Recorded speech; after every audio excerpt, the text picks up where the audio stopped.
We are becoming more devotional by learning how to make an offering. Like one of the first things you learn in Krishna consciousness is to offer your food. Yes, because you're eating every day. So when you learn how to offer your food, then your life automatically becomes devotional. Because every food morsel becomes Krishna connected. Otherwise, food is just gluttony. Just eating for the pleasure of the tongue or the belly. But there's no spirituality involved. So we need the spiritual connection. We need the spiritual connection. Always. That's offering, that's prayer. Parikrama is prayer.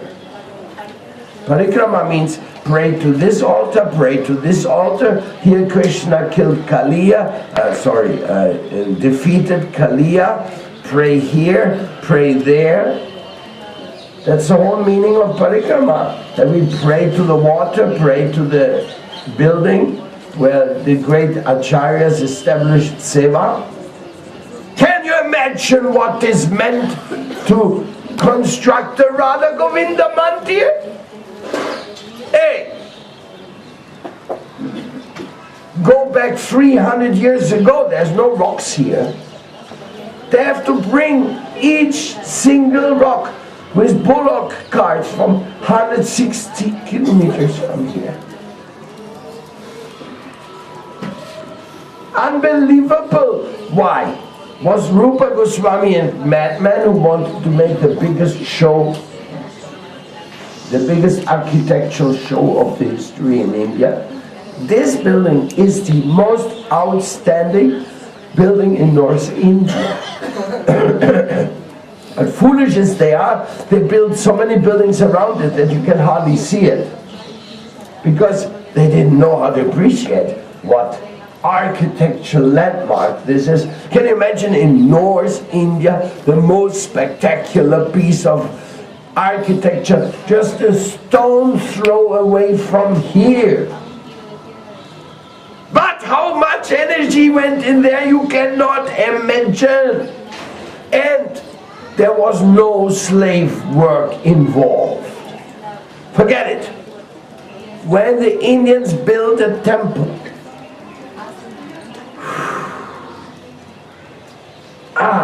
they do it with so much patience and so much love. I will take you these days to Prem Mandir. And Prem Mandir was constructed by more than 1,000 carvers. 1,000 top quality carvers to really take a rock, take a hammer, and take a metal pin, and you say, now carve a head. I tell you, most of you would look right there. Say, no, sorry, Gurudev, I cannot do this, not for me, impossible. Well, of course you haven't learned it, you know. But very rarely you find somebody who can do that. Rock, solid, strong rock. You go. Maybe with a machine. Huh? They had no machines. Well, that time. Now they use some machine. They're very, very good. But have you ever seen 900 people clicking on rock at the same time like this? Tick, tick, tick, tick, tick, tick, tick, tick, tick, tick, tick, tick, tick, tick, tick, tick, tick, tick, tick, tick,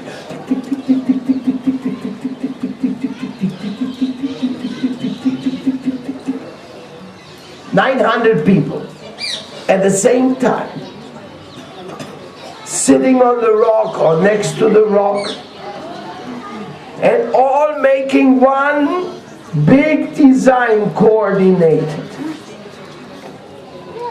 and all of them smiling when you come and look at their work. Now, how much you think they got paid for doing that? let's make an estimation.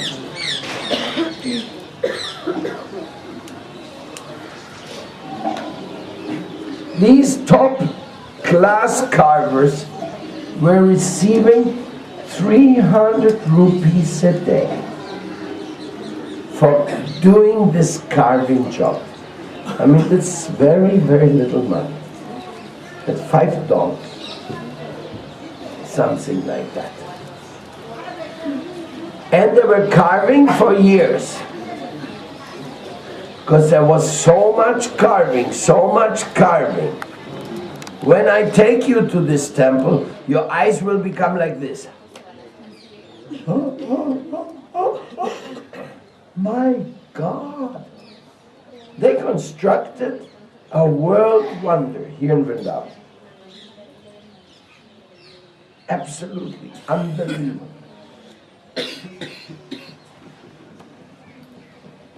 So, my dear friends, this is going on in Vrindavan. Working hard with a smile for years, doing the most monumental piece of art. We cannot compete with that, you know. Even in the West, there are some carvers. They can carve marble fantastic. Actually, I have one disciple called Balaram. He is living in Portugal. He has a carving school. Siddhanti Maharaj knows him. He can carve marble and do things. Not that this is impossible and only Indians can do it, but the mentality, the dedication, the monumentous cooperation amongst themselves to make this. Therefore, I'm continuously inspired to come here and to admire our brothers and sisters in India, how they do so many wonderful things for Krishna. And when I think about Rupa Goswami and the construction of the Radha Govinda Ji Mandir, I almost faint. It's not possible, not possible, not possible. How they could do this huge job so many years back without any modern facility.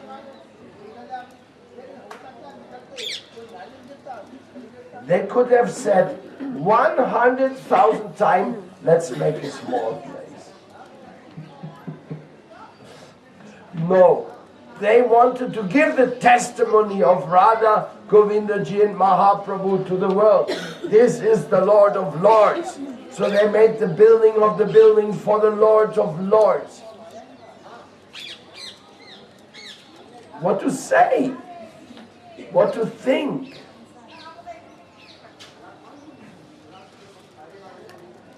I sent you one morning to Govindaji, but Siddhanti Maharaj told me that very few people went. So, we have to go there. Govindaji temple is also the secret place of Govindaji, where Govindaji was hidden for thousands of years in a mountain. And there is the place where Vrinda Devi was worshipped also. I can only say, my Lord and Master, His Divine Grace, Srila Bhaktivedanta Swami Prabhupada, He brought us into the world of wonders. Wonders and miracles of kings and queens who came here to worship Krishna. And now the kings and queens of South America are coming here to worship Krishna as well. I mean, I say kings and queens because you are very special people who come here from so long to try to find out what is Krishna. Who is Krishna? And I don't say that to be chupa media. I say that because Narayan Rishi worked for 15 years to come here for Krishna. and Raval and Krishna Singh and all of you made so much work and so much effort for serving Krishna. Actually, there's one topic which I discussed this morning with Swami Maharaj. He gave me the early morning shower. Reflect upon reality. What is our reality? And just because I meditated on it, I have to talk about it. I have to get it out, you know. I've talked about it many times, but many times different opinions appear. What about having a position in this society? What about having a job? What about having a position in this society? Which more or less means, if you want to get it, you have to take studies and exams and surrender to yourself to the system. Because they have established a very strong system. And only when you surrender to that system do you get any job. Or do you get any position, government position or things like that.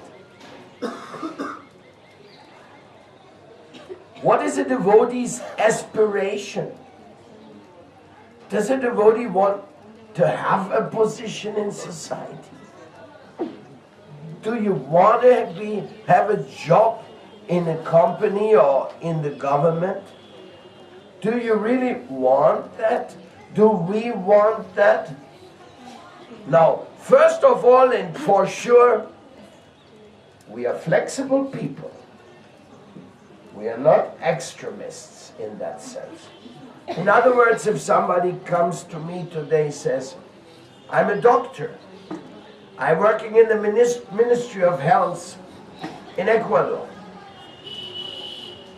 then I say, wow, congratulations. You're a doctor, you have a job in the ministry, and you're a devotee. My God, my respect to you. Because you're offering your studies and your knowledge now to Krishna's pleasure. So I will give full recognition to that.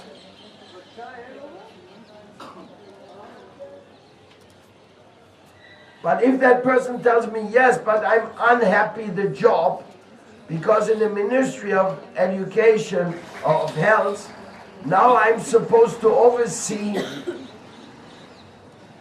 the abortion clinics of Quito,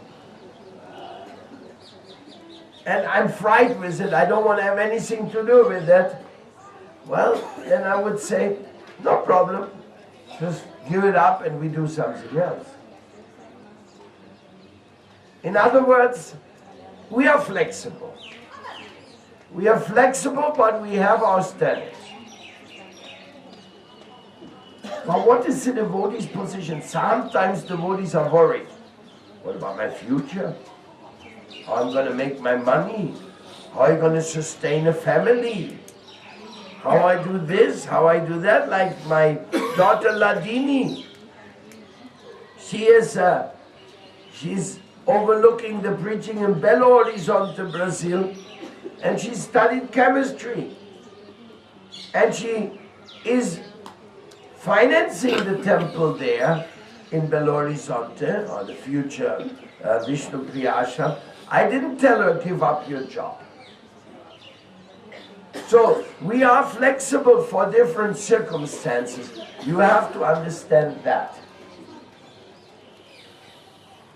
We are definitely flexible. But if you ask me for a devotee, what I say, well, my options for you, number one is food. Go in the food industry if you want to be an independent thinking Vaishnava. Become a cook or open a restaurant. Get some money, then you can preach there, you give some Krishna Katha, like we have so many videos, they can run all day preaching there to the people, and you can give certain guidance, you can organize tours to the farms. How many things you can do from a little restaurant? Or a bigger restaurant, who knows? Or somebody says, I don't like food industry, I don't want to be involved with it. I say, well, maybe you want to open an inbound yoga center. Oh, I also don't like yoga, I don't want this. Okay, then why don't you start an eco-yoga farm and preach from that position and make your income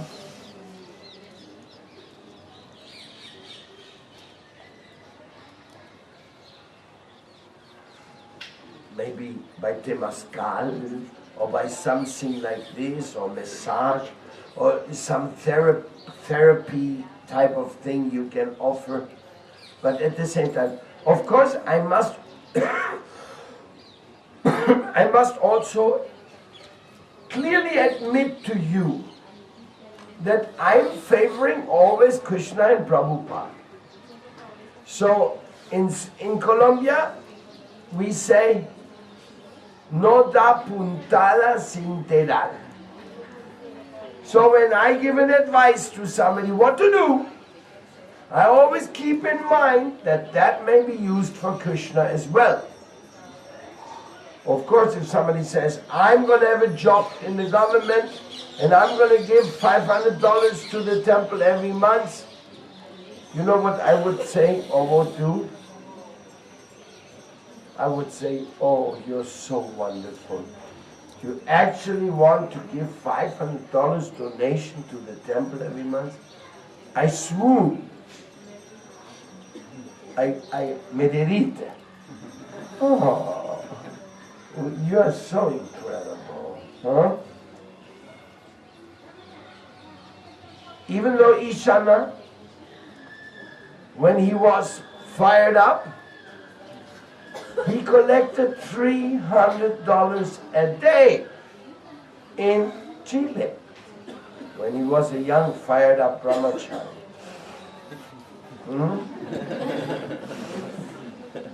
I couldn't believe it, making $300 in Chile in a day.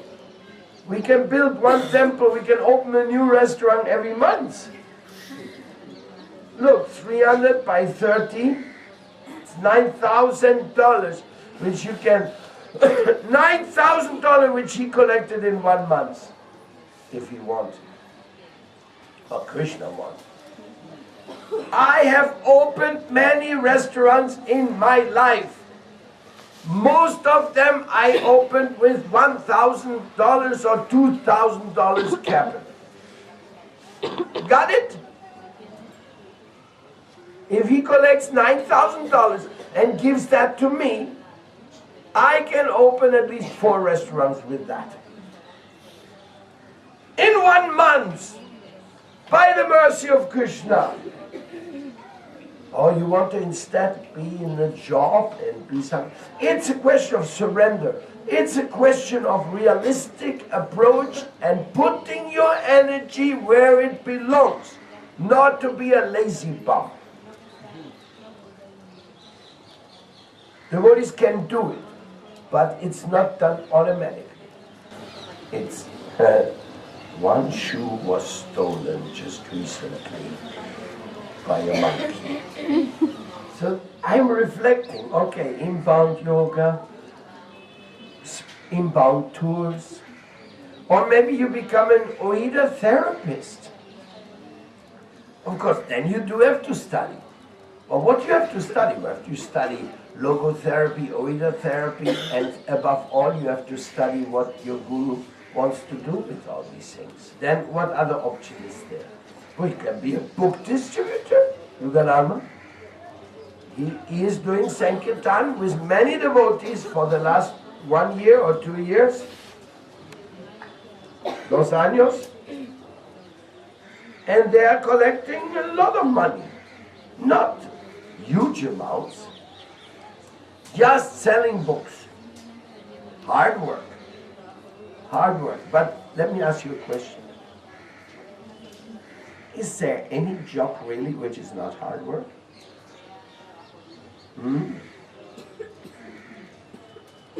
I don't know. For example, you may work in a hospice. Yesterday we visited Vrinda Chaitanya, we visited the devotees. We met 3 people dying. And some people, they work there. They work there all the time, helping those who are about to die. Is that a heavy job?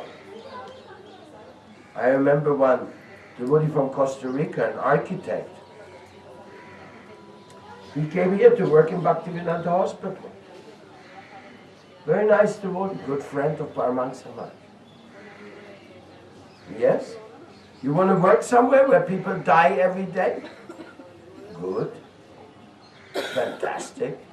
But don't tell me it's not a hard work. Just being always in the face of death, in the face of death, in the face of death. Every work is hard work. That's my point. So I said this. Then Mother Vrinda, she started picking up garbage without a garbage bag. I don't know, she just wanted to make me happy or something. And then I saw she was trying to catch a piece of garbage which looked very ugly, but it was on the other side of this barbed wire. And it was very difficult to reach. I said, leave it, leave it. No, she got a stick. And she worked a few times, finally she got it out. I said, that's why you are the director of the bank. That's why you are getting such a big job, because people see when you want to do something, you get it done. I mean, any average brahmachari, he would have seen that bag there which says, huh? Sorry to say, brahmacharis, but, and you won't be bank directors either. Nor will you have a big restaurant working for you, unless you start working hard. This is not a place for lazy people. If you want to get something accomplished. If you want to be a good temple president, then you get up in the morning and you make sure everybody has a service and everybody's happy and everybody is engaged. Then you get something done. You know, people go to school. Usually they think, oh, I don't have to worry about anything now. I'm just going to school and then in the future, I won't worry what to do with this. So in a way, this system is not very helpful because it makes people kind of lazy. Of course, not everybody. There's also people in university that work hard and study like anything and they acquire lots of things. But it's a fact, you know. We have to be willing to take responsibility. Just like marriage. Marriage is a big responsibility because you're going to have babies who need you and you have to work for them all day, every day of your life. That's why many of you are not married. Because you don't want to be bothered with this. Because of laziness, you don't want to get married. And if you are not married because of laziness, then it's not very spiritual. It's not, oh, because I'm so spiritual, that's why I didn't marry. No, if you didn't marry because you were so attached to taking care of your temple, helping the guru do this and that, and therefore you actually said, no, I will not accept this grihastha charge because that will take away so much of my time from the preaching. Well, then it's a different story. I always say, for the last 20 years, I repeat that same mantra. If you want to be a real brahmachari, a real sannyasi, then work as hard as if you have 10 children to maintain at least. then I believe that you have something to do with brahmachari and with something to do. And work according to the guidelines of the guru. Don't work according to your own ideas. If you have good ideas, then present them to the guru. But don't cut out the guru's plan just because you think you don't want to do it. Because then you're not getting any success in your private life and you're not getting any success in the spiritual life. Example, we decided to make the Arctic every day in Brahmakunda. It's an old plan. Okay, maybe sometimes we just don't have anybody to go there. But now we have so many people, plenty of people, but we have to decide who's going to do the Arctic there. In all the months of Kartik, we should have a nice Arctic there. It's right around the corner, and I took the responsibility. The fact that we don't have Arctic there means that the people of the Raj Foundation, they are thinking, Paramadvaiti Swami is not very reliable. He's just a big talker. He speaks about Arctic there, but then nobody comes and there's nobody doing this. You know? That's the image I inherit from this superficial not keeping standards. Now what does it mean in Arctic, my dear? Some people may say, well, it's not so important to make an Arctic. Well, then why is it important to worship our deity here? Is Brahmakunda not the holiest of all places and we are the most privileged that we can make the Arctic? We Western devotees received the charge to make the Arctic in Brahmakunda. What an honor! Yes, it's work. It also takes some energy. Actually, I bought everything for it. But you see, I can also not keep everything running myself alone. Now, I'm not really blaming anybody. I just blame everybody. Sorry. No. No, I'm saying we have to be more responsible if we want to cut a good profile. If we want to give a good impression in Vrindavan, like now I'm invited in 2 hours to a meeting. The senior citizens are meeting. They want to make a gateway in the entrance of Vrindavan called the Gauranga Gate. Because they feel that people should come into Vrindavan, they should see. We already have a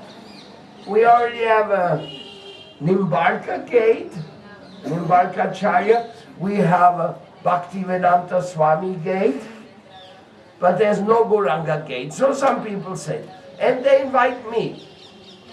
I consider it an honor when the senior citizens of Vrindavan invite you. Of course, they may invite me because they hope that I give a donation to the gate, right? It may not just that they invite me because they like me, but sometimes even to be invited for a donation is an honor. Because if you're not considered, is something like this, like the platform of working on interreligious affairs. If you do not go to interreligious events, do you know what that means? It sends out a very simple message. It sends out the message, I just don't care for all of you. I don't care for all your ideas. You're just a bunch of karmis, and therefore why should I sit with you? So you don't say such a gross, offending thing, but by not going, by not participating, you're sending out that message. So if there's an interreligious forum and the devotees are not participating, that is a degree of arrogance which has nothing to do with the Trinata Pisunichina principle. It's the opposite. It's the arrogance principle. So that's why for years I've always participated with interreligious conversations and platforms. That's why I went to Korea when they invited me. Because when I went to Korea, I requested them, I will go if they give me a chance to present the Ueda therapy. And that's what they did. They promised me, you can present the Ueda therapy and everything this and everything that. I mean, they paid my ticket there, my hotel. They spent something like $4,000 to have me there, at least. But they didn't let me speak on the Ueda therapy. So in a way, I wasted my time. But you never waste your time, you meet many people. As a matter of fact, on the way back from Korea, I met a Christian Anglican bishop from Venezuela. And he had been a vegetarian, and he liked very much the devotees. And when we came to Miami, he came and stayed at our temple overnight. And he invited me to Maracaibo to do something together. So, you never know what Krishna is doing here and there. You never know. A wonderful man. And in Korea, I met so many other interesting people, but, you know, that's life. It wasn't what I was promised. Because I think that the Ueda therapy is the actual key to interreligious understanding. And I will explain to you why. This is not a fantasy of mine. Interreligious people, they accept that they have to respect each other despite their different opinions of worship. You see, religion means a certain type of faith, how to approach your relationship to God. So one person does it, he walks around Govardhan. Another person does it, he walks around the Kaaba in Mecca. Another person, he walks around Jerusalem to see the holy places of Christianity or Judaism there. All the four are walking. They're just walking to different places. And in the Sierra Nevada, the natives, they're also walking. They're also walking a lot. They're walking to the holy mountain of justice. They're walking to the holy place of confession. They're walking to the holy place of the water, of the lakes, of the snow. So every religious person in the world is walking. We are walking right now, Braj Mandal Parikrama. A lot of walking. But the one saying, my walking is spiritual, your walking is worthless. You see? Funny, no? Sounds funny, but sometimes religious people are very fanatic. So fanatic. So by the Ueda therapy, you understand that the soul needs to walk towards God because God has given these legs to him, and God creates an holy item or hito or landmark or whatever or deity so that you can walk to and offer your obeisances and make your offering, or like your pagamento, like they say in the natives. So by the Ueda therapy, you study the original psychology of religious attitude. That's beautiful. Now when you do that, then you suddenly start understanding that faith is a God-given gift and everybody needs it to live. And there's no reason and no justification for discrimination of one system to another system. The only question we can ask as far as religion is concerned, are they doing something to make everybody happy? If yes, fantastic. And are they doing something which makes others unhappy? If the answer is yes, then that's not real religion. So the Oida therapy system, technology, is actually helping in the interreligious communication forum to clear out all the doubts about what is really religion and what's not religion. So that's what I wanted to present in Korea. And I'm keeping presenting it here and there and everywhere I get the chance. I will also present this in the World Hindu Parliament, if they give me a chance. Maybe yes, maybe no, because you're not supposed to be attached. I don't feel very important myself, but I feel that Oida therapy approach can surely make this breach of overcoming this I'm better than you on the principle of my faith. No, all faiths are glorious who make people good people. And Srila Prabhupada, my guru, he said that. He said, I don't come to convert everybody to be Krishna devotees. I'm just telling everybody should love God. Let's love God.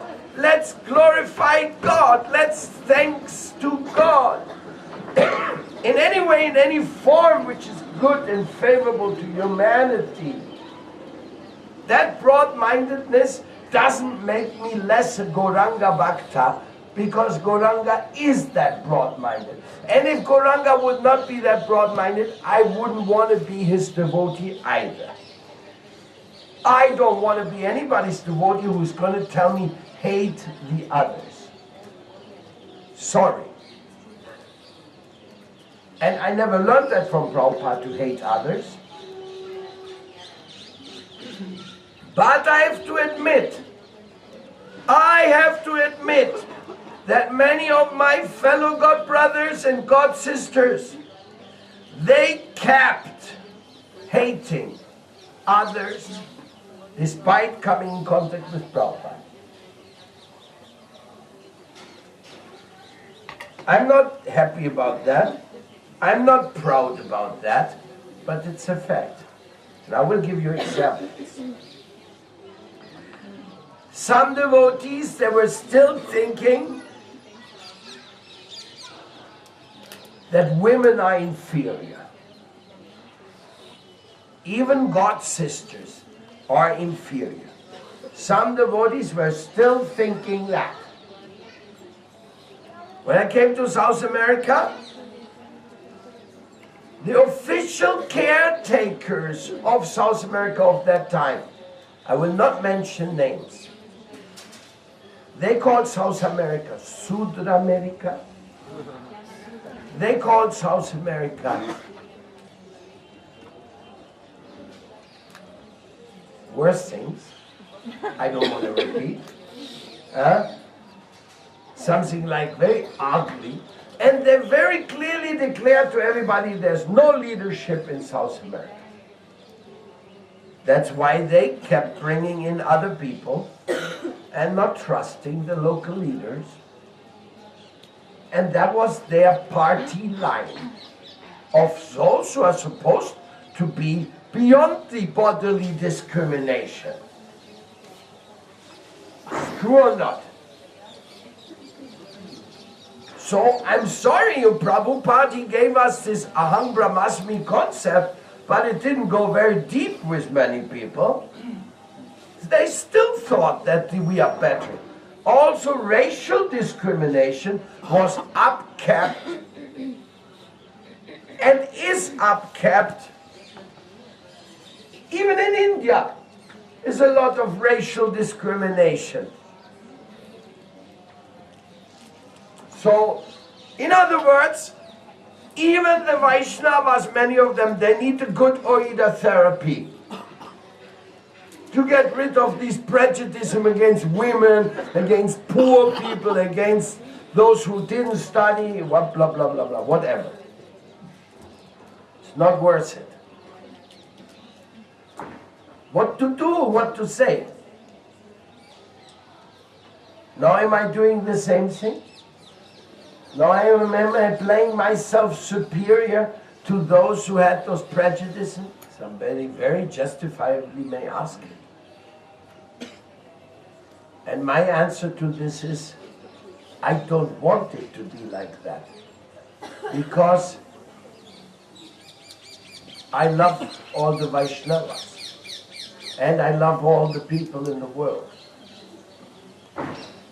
And the meeting I'm going to at 11, they're not the friends of the Gaudiya Vaishnavas of our style. There's a whole bunch of people from all kinds of religious groups, caste Goswamis, Sahajiyas, Babajis, is going to be on, and they all together want to make a Gauranga gate. Not an easy job. I have to be also very humble there. Because how many different Christian groups are there? How many different Vaishnava groups are there? So, it's easy to appreciate somebody of a religion totally different from yours, and you say, oh yes. But to appreciate somebody who is doing the same thing you do, almost the same, but a little different, that is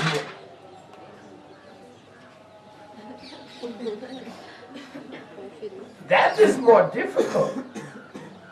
That's a real task.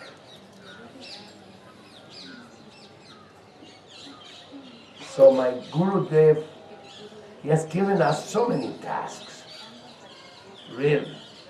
My Gurudev was amazing. All the tasks he has given to us.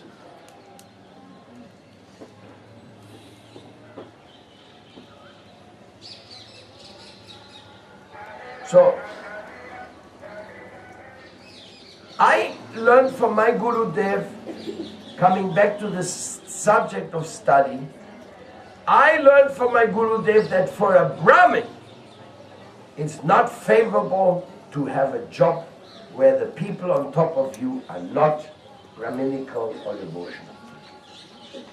For Brahmin, it's a very great torture to be in such a system. And it is my job to, supposedly, to make you Brahmins. That's what first initiation, second initiation is, you become a Brahmin, right? So, if it is my job, as I give Diksha to people to make them Brahmins, I have to tell them, hey, don't become an employee somewhere. Let's do something creative. Let's find out a way so we can sustain ourselves and our preaching without becoming slaves in a society where you cannot have an opinion. I want the best for the devotees. And therefore I tell them, if you want to be part of this, then be straightforward and spread with your activity, with your hard work, spread Krishna consciousness somehow, somewhere, and without smoking marijuana. Some people are so foolish, they think I can chant Hare Krishna and smoke marijuana at the same time and I'll get some good result. And they don't. They don't get a good result.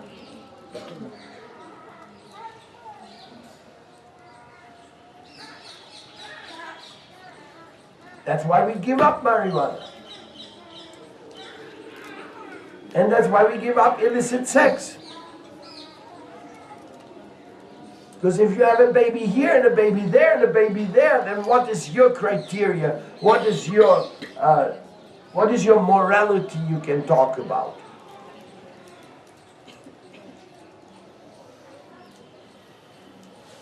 So that's why we believe in family, nice family, or renunciation, or whatever. But we don't believe in illicit sex.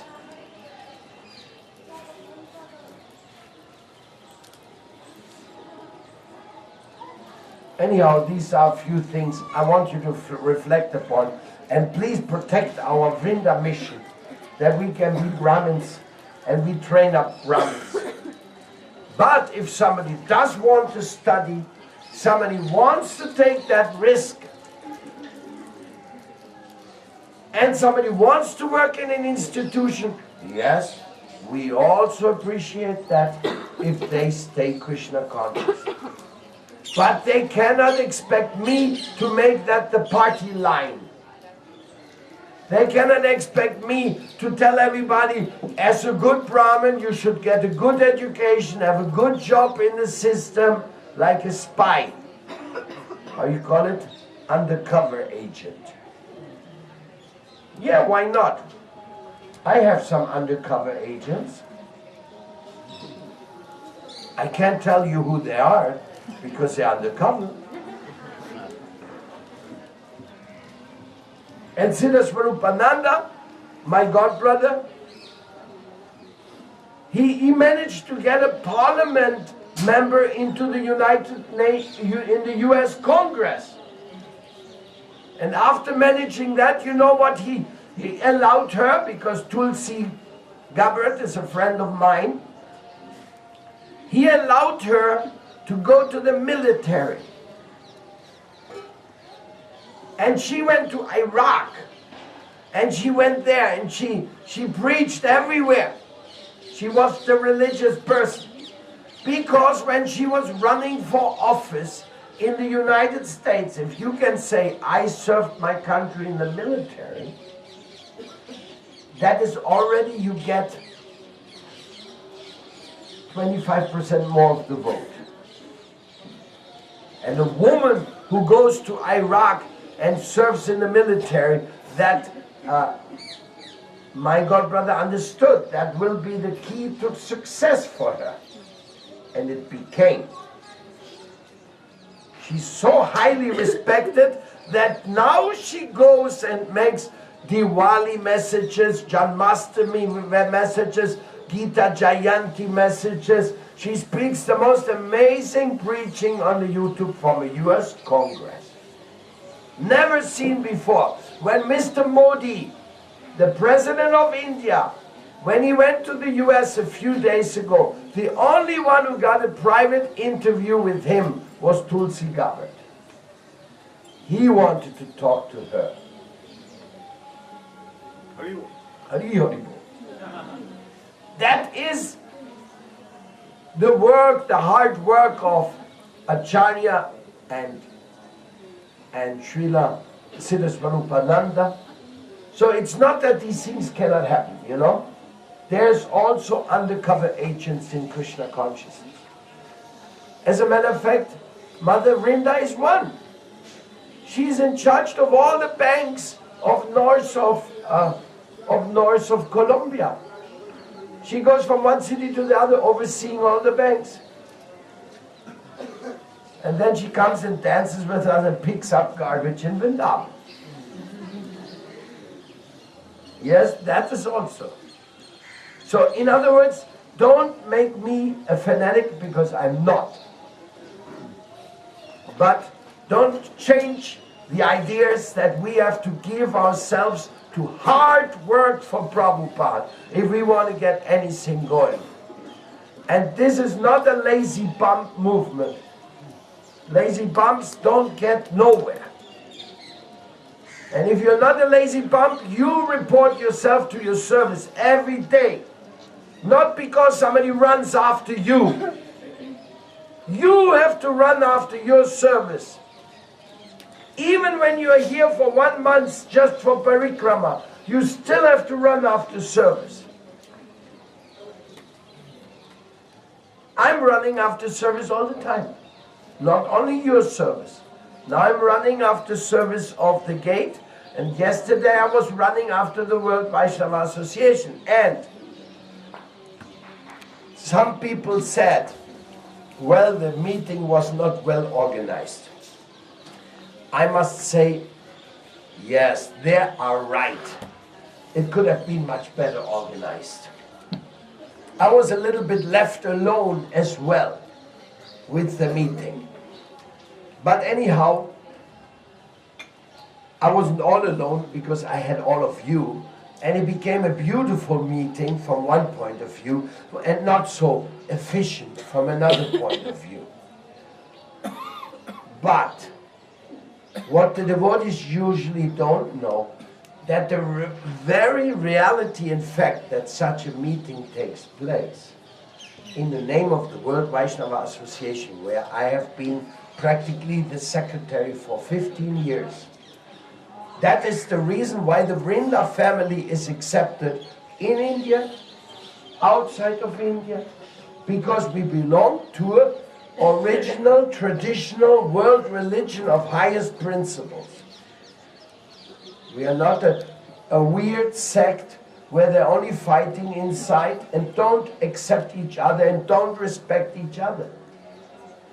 Otherwise, I mean, look at it. Let's say, if somebody comes to Chile, ask Gurudev Atulananda, hey, what is this movement all about, which you're the leader of? Then he can say, well, I'm one of the leaders of the Vrinda mission, which belongs to the Vishwa Vaishnava Raj Sabha, which was started 500 years ago.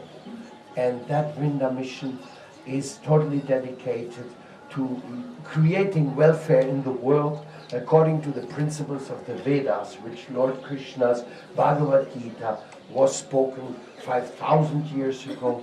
And the people go, wow, you're representing that in Chile? Congratulations, Aurelio Fernandez, you did the job here, you brought something to Chile. That's because of the World Vaishnava Association, my dear. Otherwise, he would have to say, who are you? Oh, you know, we are the Hare Krishnas. I came here a few years ago with Virat Prakash, and we started opening a temple, and later Prabhupada left the planet, and then we decided to leave ISKCON because we didn't like the American style of management, and now we started our own branch of Krishna consciousness. And then the reporter said, huh? Really? Let me find out more about it. Then he goes to Santiago ISKCON temple. What do you have to say about Mr. Atulananda? Oh, he's a rebel. He went against our authority. He's just an ambitious man. He's not. Don't trust anything he says. Right or not? That's why I had to start the World Vaishnava Association. Because I didn't want to put my disciples in this awkward situation of being denounced by people without adhikar and understanding. So if it's not so well organized, that is another thing, but it exists. It's on the internet, it exists, and nobody can question its existence. The hard work of 20 years did work out. But my Indian team, Dina Bandhu, my disciples in India who speak languages, my great fellows here, you know, this wonderful Vrindavan Chandra, you know, they are from South America, they learned Hindi, Bengali. This team is my cream of the crop. You know, it's the topmost cream. Yet they can make this much more successful if their presence, if they push it. We have the magazine, the World Vaishnava magazine in Hindi. We have the World Vaishnava magazine in English. We can go out and we can present it. The World Vaishnava magazine alone is so prestigious, so well done, thanks to Gandharvika, that you can go to any leader in India, present this, says, I'm working for this. They say, what? You, young Colombian, Chilean, you work with this institution? Wow, incredible, come. But if they don't do it, if they just hide in the room and eat prasadam, that's all they do, then of course, what future you expect from that? I can't do everything alone. So it's up to us to make things successful. I decided to work with Vandana Shiva. I became a member of Navdanya. As a matter of fact, we have to make sure that we pay our yearly contribution, because I consider Vandana Shiva and Navdanya to be very prestigious world effort for Mother Earth. Right? So that's why I went with a few devotees and we took a course with her. I took my sannyasi time to take a course in Dehradun with Vandana Shiva and became her friend. And now we are working together. When I joined Atikigwa and Vandana Shiva, historically spoken, the words of Vandana Shiva was, today the wisdom of the east of India and the wisdom of the natives of South America become one for protecting Mother Earth. You know, that was for me like a home run, if you know about basketball. Baseball. A home run, you run all the way to the final. Yes, that declaration, that was so important, because now I can show this to the natives. Say, look, Mrs. Vandana Shiva came here and celebrated with us. So we are uniting. And that declaration for the Utsav is like one of the key declarations. That actually there is respect from India for the natives, because Vandana Shiva, she represents India and she represents environmentalism of its highest. Fearless struggle against the powerful dominators of injustice in the seeds and the agriculture, etc. So these were all plans I'm making, not because I'm becoming just an environmentalist or just because I want to have a name in the interreligious world, or because I want to be the peacemaker amongst the different Gaudiya groups. If simultaneously I can be of any use in any of those fields, why not? What's wrong with that? But that's not my purpose. My purpose is to serve my spiritual master and to follow my heart. And the World Conscious Pact is part of it. Now the World Peace Therapy, that's another new approach for trying to create a presence of the devotees in the world without the stigma of being some. You see, there's one thing. You should know this, because this is for you devotees, for your preaching. Prabhupada very many times said, we are not Hindus. Why did he say that? Because there's so much nonsense going on in the name of Hinduism. So much nonsense. So Prabhupada said, no, we are not Hindus. We follow Sanatan Dharma. But many people say in India they're following Sanatan Dharma. Even some impersonalists, they also use the word Sanatan Dharma. So in the end it comes even in, we are not Sanatan Dharmists, because some people do nonsense in the name of Sanatan Dharma, if you want so. So we are Vaishnavas, okay, whatever.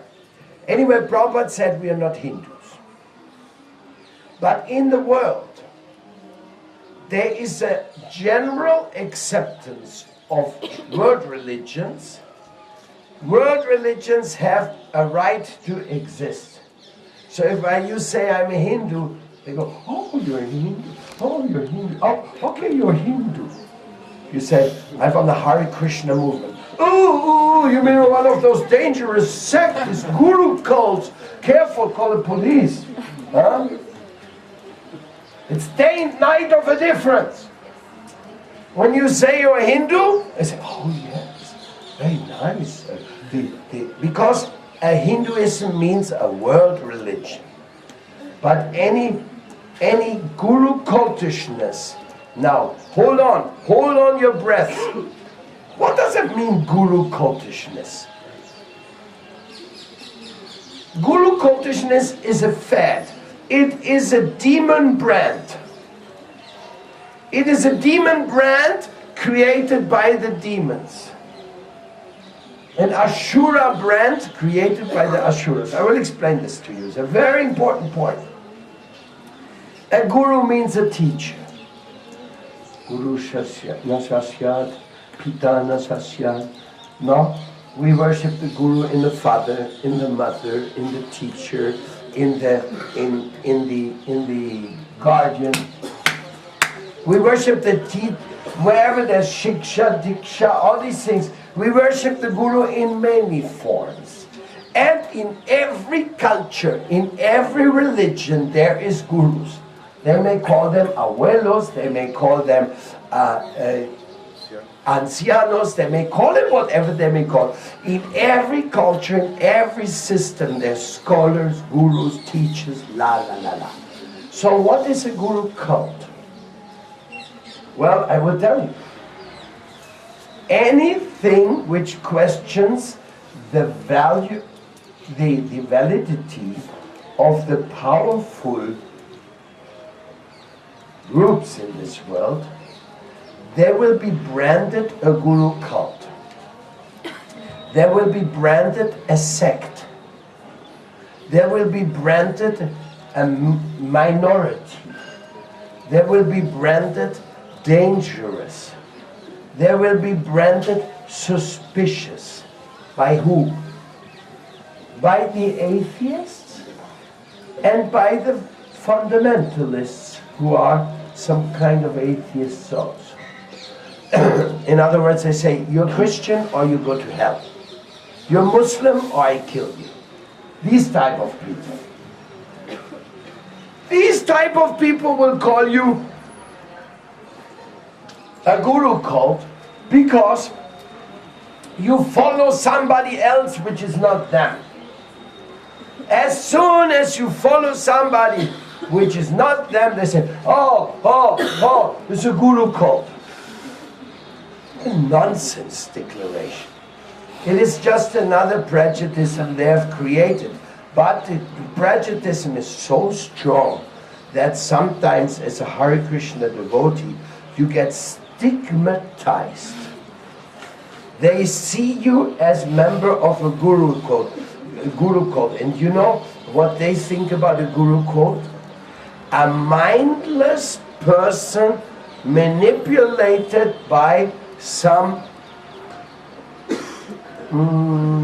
hypnosis. Ben Kumari, am I hypnotizing you? I hope not. But this is this is the stigma they give on the guru cult. That these people are stupid, these people are manipulated, these people are hypnotized because they're not Christians. Because they don't follow the atheist concept of the government. You know, many communist governments, they wanted to eliminate religion altogether. They wanted to get rid of the competition. They wanted to say, no, if you don't believe in us, only, and you lose all the rights. You lose the rights to do anything here in this world, in this country, in this and that. So I hope I made my points clear. Because you come here to Vrindavan to meet with me for 1 month or more to learn what I'm doing, what I'm fighting for, and what you are representing in your life, in where you go. So today we say, yes, we are Hindu Vaishnavas. Definitely we see. As a matter of fact, in Germany I registered our society, the Hindu Verein. And ever since we have put that name on our society, the newspapers interview us, they invite us to all kinds of religious affairs. We are highly respected. Even we are in the world religions in Berlin and like that, no? So we are Hindu Vaishnavas, period. Here in Colombia also. In Colombia it's a little different because in Colombia it's another story. But even there we are Hindu Vaishnavas. It's favorable, it's better. Anyhow, so these are the things. When Prabhupada was here, the Vaishnavas were not that stigmatized yet. But it came. While Prabhupada was here, Christians made very big, heavy efforts against the Vaishnavas. At some point there were court cases against Prabhupada, and there were the deprogrammers. There was a movement where people paid $50,000 to somebody, they would kidnap the devotee from the temple and they would torture him so much that he promised, no, I will not go back to the temple, I stay now with my mom and dad.